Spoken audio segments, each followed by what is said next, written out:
Pozdravljeni! Pred nami je končno velika nagrada Avstrije, prva dirka v tem skrajšanem čudnem koledarju leta 2020.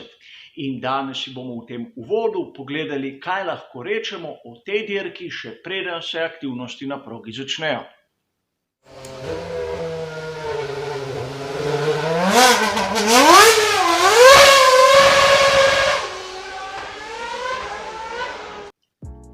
Prvih nekaj minut tega prispevka bom posvetil spremembam, ki jih bomo videli v pedaku. Namreč COVID-19 je spremenil naše vsakdanje življenje in spremenil je tudi Formulo 1. In seveda, čez 7 dni imamo tu veliko nagrado Štajerske in mislim, da bo dovolj priložnosti za kako zanimivo zgodbo iz preteklosti takrat. A poglejmo, kaj pravzaprav veleva pravilnik. FIA je sprejela prilogo S mednarodnemu športnemu kodeksu. Torej, če koga zanima, zakaj so naredili spremembo v kodeksu in ne v pravilniku Formule 1, pač zato, da so te postopki veljavni v vseh kategorijah motošporta, katere pokriva FIA, ne samo v Formuli 1. In kaj je tako zanimivega v tej prilogi S? Prvič ta, da vse prisotne na progi deli na začetku v dve rizični skupini. Na tisto, katera deluje večino časa na prostem in tisto, katera deluje v zaprtih prostorih. V prvi skupini so po večini varnostni delavci, maršali, naprimer tisti kamermeni, kateri snemajo dogajanje na progi in podobno. Za njih je obvezna uporaba zaščitnih sredstev, seveda razkuževanje in socialna distanca. In tu je treba povedati, da imajo kar visok standard, 2 metra. Če pogledamo, da nam, navadnim ljudem, nekateri svetujejo meter, drugi meter pa pol, vidimo razliko in vidimo pristopke, ki si ga je zbrala FIA. In seveda za tiste, ki delujejo znotraj boksov za člane ekip, so zahteve bistveno strožje. Da bomo bolje razumeli, gre za to, da je vsaka ekipa praktično zaprta celica zase. Tudi tisti pridruženi člani se štejejo, kot da so del ekipe. Kot pridružene člane tu štejem tiste tehnike, tiste inženirje, kateri razni dobavitelji posojajo ekipam. Naprimer Honda da določeno število inženirjev, Red Bullu in seveda Alfa Tauri. Pirelli isto za razne skupine, pa dobavitelji maziv in goriv.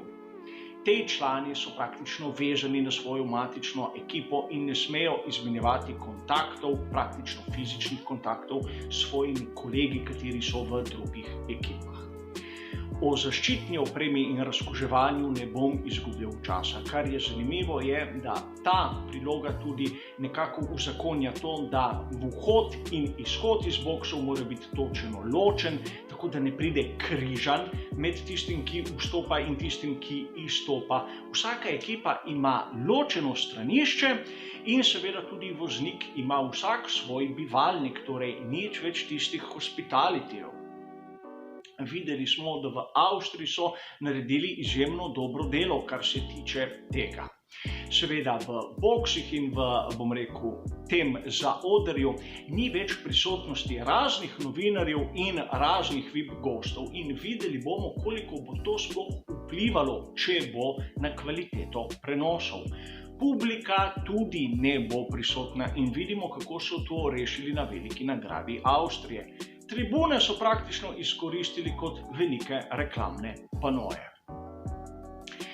Seveda, ekipa, ta celica, katero sem opisal, bo skupaj živela v hotelu, se skupaj premikala od hotela pa do proge in praktično bila v kontaktu samo med seboj.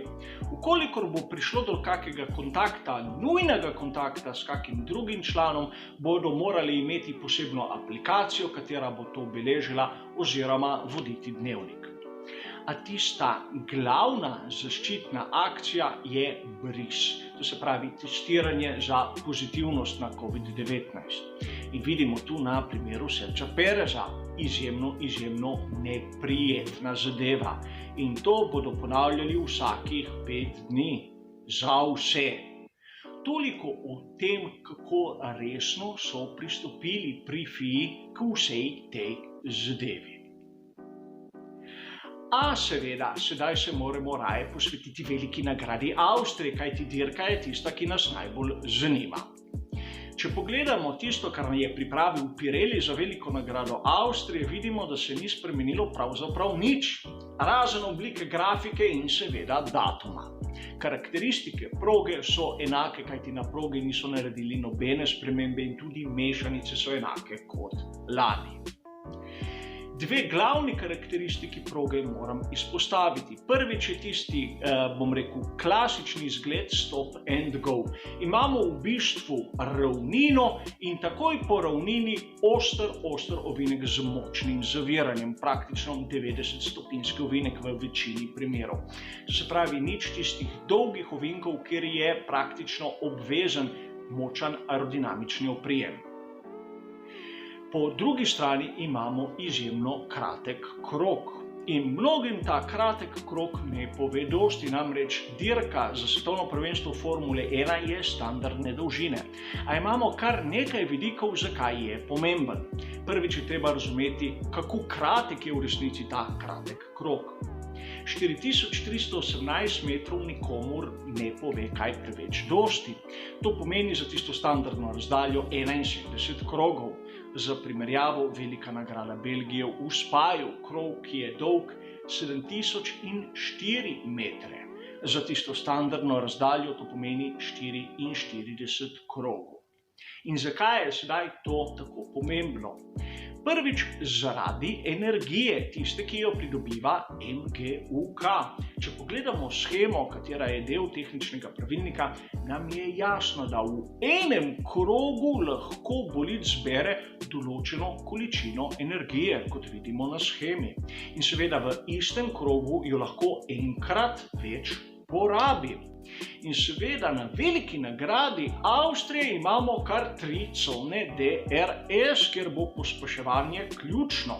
Ne pravim, da bodo vso električno energijo porabili tam, a menim, da ne bo težava porabiti vse energije na razpolago.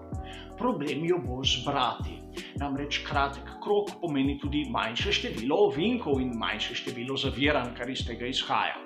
Imamo 10 ovinkov proti 19, naprimer v Spaju. Seveda, tu ne gre toliko samo na kvantiteto, temveč tudi na kvaliteto ovinkov, a vseeno. Upam, da smo razumeli, zakaj je kratek krog tako pomemben. Druga zadeva, kar je treba omeniti pri kratkem krogu, je to, da med kvalifikacijami zna priti do težav. Imamo 20 bolidov, tako na dolgi progi kot na kratki progi. In na kratki progi pomeni večja možnost za gnečo. In mislim, da tu ni treba zgubljati več časa. Kar se tiče tistega tretjega faktorja, je pa bistveno bolj pomemben med samo dirko. Namreč, ukolikor nekdo izmed vodilnih gre na predčasni postanek, je velika možnost, da se bo na progo vrnil spet v gnečo. In ker bodo tisti pred njim praktično brez zaostanka ga bodo prehiteli in bodo imeli slabše pnevmatike, jih bo z veliko težavo prehitel, izgubljal bo čas. Zato smo videli tudi lani, da je bila pametna strategija, katero je izbral Max Verstappen, tista, da je kar se da podaljšal prvi stint v dirki. Da vas spomnim, lani je zmagal res Max Verstappen, a dirko za veliko nagrado Avstrije je začel izjemno slabo.